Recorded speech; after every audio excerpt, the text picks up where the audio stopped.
5 starts right now. And right now at 5 o'clock, preparing for the first accumulating snowfall in central Indiana. The things that INDOT and DPW are already doing to keep the roads safe as the flakes arrive. And residents wake up to the sound of sirens and flashing lights from fire trucks. A massive fire raging on the roof of their building. A look at the damage and what possibly caused the flames. And it was meant to be a cute Christmas gift. Instead, it turns into a scam. How scammers targeted a man selling puppies and why he says the same thing could happen to you. Well, cold temperatures once again here in central Indiana, and soon there will be snow. Thank you for joining us for CBS 4 News at 5 o'clock. I'm Debbie Knox. And I'm Gabby Gonzalez in for Bob Donaldson. Weather authorities Chris Wright is tracking these bitter cold temperatures and has a look at when the flakes will start to fly. Hey, Chris. Yeah, Gabby and Debbie, it's going to be a couple of hours before anything starts here across central Indiana. So if you got plans for the evening, you're really going to be fine. We've got lots of sunshine across the area right now on the Elephant Auto Insurance Camera Network. Starting to see a few clouds building back, though, to our west, and that's the leading edge of the moisture that's going to be coming in. Some clouds now building back across Iowa. That's going to quickly race in here through the overnight period, so we'll see that snow developing later on tonight. But for this evening, things will be quite comfortable for us. Check out the high temperatures today. Not very warm, 32 the best we could do here in the city, 33 in Lafayette, and 30 for the high temperature in Columbus. We do have some cold air in place. Feels like 21 here in the city right now. The wind chill 22 in Muncie. Also a temperature of 30 in Bloomington with a wind chill at 22 right now. We'll see the snow staying away from us for this evening. By 11 o'clock, cooling down to 24 degrees with those winds coming in from the southwest. Here's a timeline for you for the snow between 3 and 6 a.m. That's when the light snow is going to develop across central Indiana, moving southward across the state. Between 6 a.m. and 10 a.m., up to an inch of snow is going to be likely. I think that's the most we're going to see. And then we'll stay with some clouds and flurries on through Saturday afternoon. Windy and cold for the weekend, and this is not the only chance of snow we're going to see over the next 7 days. We'll take a look at that coming up in the Weather Authority forecast. All right, Chris, thank you. Well, with the first accumulating snow of the season right around the corner now, agencies like DPW and INDOT are hoping to keep the roadways dry. A spokesperson for INDOT says crews have been pre-treating the highways with brine all week and just today received a delivery of more than 1,000 tons of salt. Meanwhile, DPW says they are planning on having at least 80 drivers on the roadways ahead of that first snowfall, laying down salt and plowing any snow that builds up throughout the night. Both agencies say their drivers have been training now since the summer, and they're ready to hit the streets. Our guys have been watching the forecasts. They've been watching the roadways, the pavement temperatures, and all of that, and so they're getting prepared for this weekend. We're also going to be monitoring after that snow drops, just to make sure, if checking those bridge decks and overpasses. Now, both crews say they plan on having drivers on the roads throughout Saturday. They say it's important that everybody give their trucks extra room while they do their work. Now to a developing story in Rush County. Police are searching for a burglary suspect and have one person in custody after a woman came home finding them in her house. The search is happening in the Charlottesville area near the Hancock County line. Again, police have found one thief and are looking for the second. Police also found some of the items stolen from the home. They said the woman came home to find the thieves and says she chased them to a car. Soon after, they crashed and took off running. We'll keep you updated as new information comes into our newsroom. Well, this was the scene this morning on Mass Avenue downtown. A massive fire breaks out on the roof of a condo. People who live inside woke up to fire trucks outside their building. CBS 4's Shannon Hauser is live downtown right now. And Shannon, some residents apparently being allowed back inside. Is that right? Hi, Debbie. Some are, but they're finding out there is some significant water damage to some of the units. The 4th and the 5th floors seem to have gotten the worst of it. The property manager tells me they're slowly turning the utilities back on, hopefully getting the heat back on tonight. Residents telling me this really couldn't come at a worse time right before Christmas, but they're just happy everyone's okay.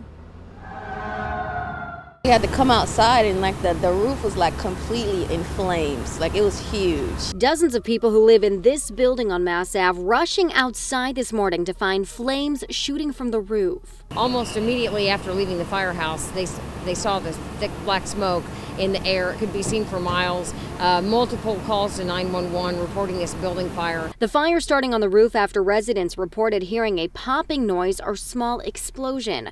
The roof is being renovated as well as top floor penthouses. Investigators are looking at the chance the gas line into the grill on the roof may be the cause. There is a community grill that sits up top, and it's a gas grill with a hardwired gas line that goes from the building to the grill. Most people who live in this 23-unit building weren't home when the fire started, possibly a silver lining since the smoke detectors never went off. Instead, neighbors woke up to the sound of fire trucks. Fire alarm, I didn't hear that. My husband came banging in the room, telling me to hurry up and get out. I'm like, what's going on? Since the fire started on the roof, the flames and smoke were above the line of the alarms, the flames never even getting inside the building. The fire department taking less than a half hour to put out those flames. 12 inches of concrete between each floor prevented the units from being destroyed. Some neighbors still left with significant water damage. As long as everyone's safe, there's not much you can do about it. A lot of popular restaurants, bars, and stores along this strip here as well. They had to shut down for a few hours this morning because the utilities were turned off. They're all back open, and the business owners tell me that they did not have any damage. Live downtown, Shannon Hauser, CBS 4 News. Yeah, that's the silver lining, right, Shannon? Thank you. New at 5 o'clock now, for your health. A child is the first Hoosier to die from the flu this season. According to the State Department of Health, the patient was under the age of 18. They are not telling us where the child lived. Health officials say that flu activity is on the rise in some areas of the state. According to the CDC, last week there were only sporadic reports of the flu. A Madison County jail officer shot and killed while off duty late last night. Now one man is in custody in connection to his death. Investigators tell me that jail officer, you see his picture right here, and another man were at a property having a bonfire when some kind of argument or altercation happened, and then shots were fired. Down this long path just off State Road 38 is the property at the center of a homicide investigation. This is the first time I ever heard anything. Usually the guy that lives back here, he's quiet because our property goes back there too. Barbara Reeves is a neighbor who says she went about her normal routine Thursday night, went to bed, then realized there was commotion outside. So I just looked out my back door and seen like EMS was back there and police officers. Madison County deputies were called out to the 3600 block at around 11:30 about a man shot. Deputies arrived to find Uriah Wilson, age 29, an employee at the Madison County Jail, deceased outside the home there. That was shocking. I had no idea. So I was just floored. The Madison County Sheriff tells me Wilson worked at the Madison County Jail for 5 years, most recently as a supervisor. The sheriff saying, quote, "Our prayers are with his family and co-workers here during this difficult time." According to authorities, Wilson was visiting at this home with Joseph Hartley, whose relatives live here. The two out by a bonfire. It's believed the two men were acquaintances and had known each other for a number of years. It's believed some kind of disagreement followed, ending with violence. The investigation is ongoing into exactly what happened and why. And the person of interest, Joseph Hartley, is being held at the Hamilton County Jail in connection with this case. We'll keep you updated on any developments. Also, an update tonight in the case of Aaron Bailey, the man shot and killed by Metro Police back in June. The civil case against the officers, department, and city will move forward. Documents show the date for the federal civil trial is March 25th of 2019. That's as long as a settlement isn't reached before then.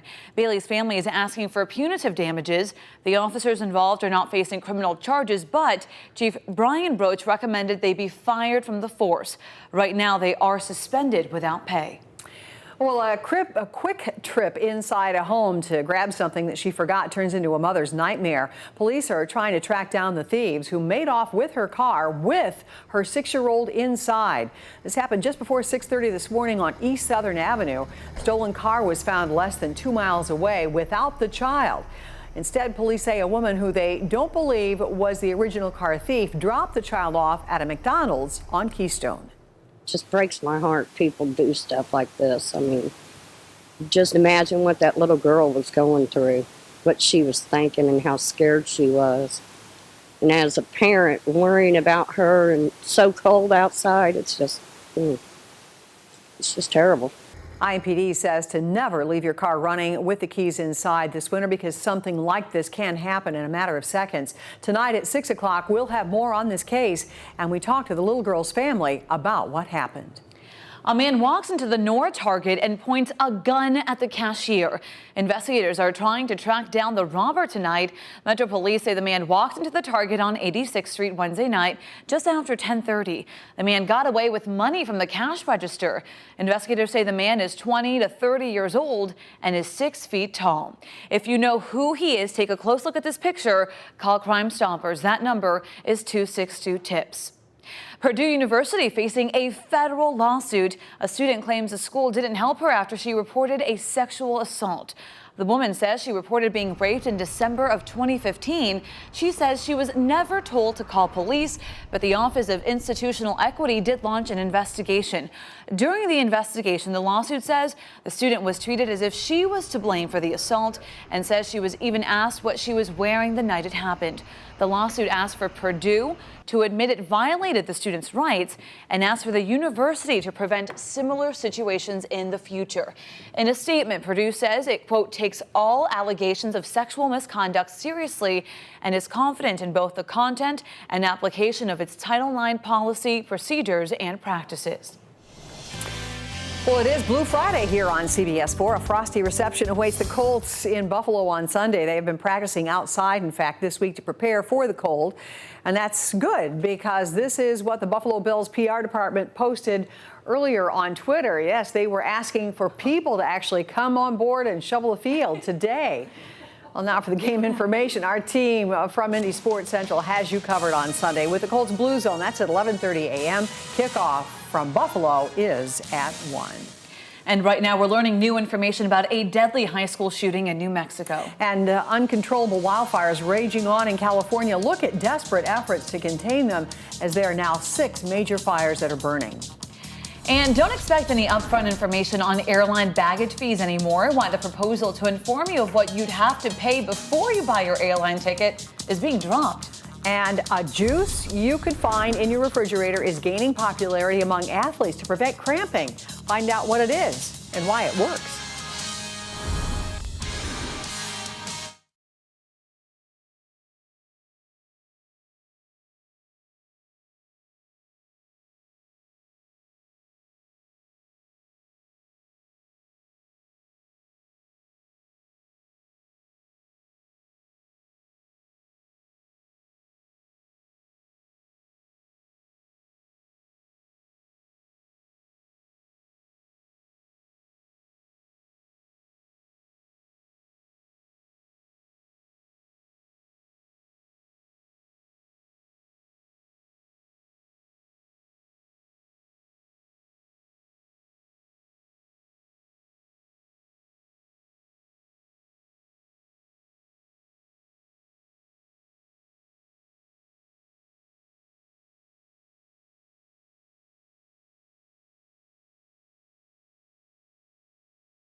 New information tonight. Investigators say a high school shooter planned the attack by the minute. The 21-year-old, who used to go to the school but never graduated, is accused of shooting and killing 2 students before turning the gun on himself. The shooting happened in the small town of Aztec, New Mexico yesterday. The sheriff says he got inside by blending with students, walking to the school with a backpack with 1 gun inside. The FBI says they interviewed him in 2016 after he posted threatening messages on an online gaming site. They say he was cooperative and did not own a gun at the time. He purchased the one used in the shooting last month locally and legally. Well, the devastating wildfires in Southern California now span at least 5 counties. Firefighters are making some progress, but the winds are staying longer than expected. Danielle Nottingham reports now from Ventura County, where evacuations have been expanded. The newest of the California wildfires is in northern San Diego County. In less than 24 hours since the blaze started, at least 85 homes and buildings have burned. Fast-moving winds have driven the flames across more than 4,000 acres. When the Santa Ana winds come in, there's no stopping them.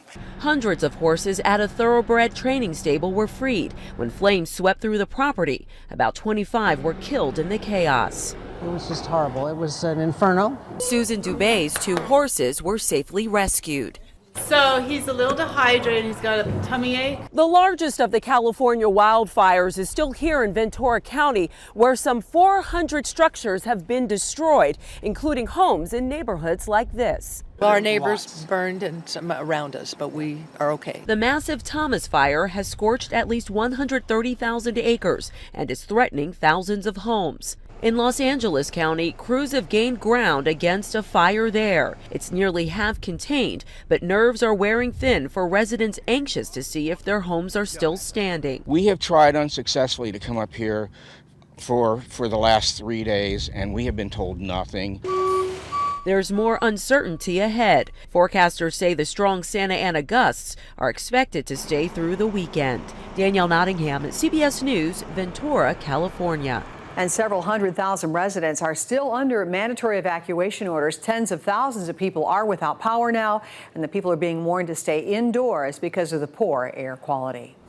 All right, and Chris Wright joins us now. Chris, a lot of us were reminded this morning that it is in fact December because it was so cold leaving the house. You think it's cold out there right now? Wait a while. We're going to stay cold right on through the weekend. No warm up coming our way. In fact, we're going to make it even better for the snow lovers out there because we've got some light snow on the way. On the Elephant Auto Insurance Camera Network, we've got clear skies across central Indiana right now, but that's going to be changing as early as this evening. As some of this cloud cover back out west is going to quickly move in here, bringing in gray skies for us and giving us a chance of snow showers by early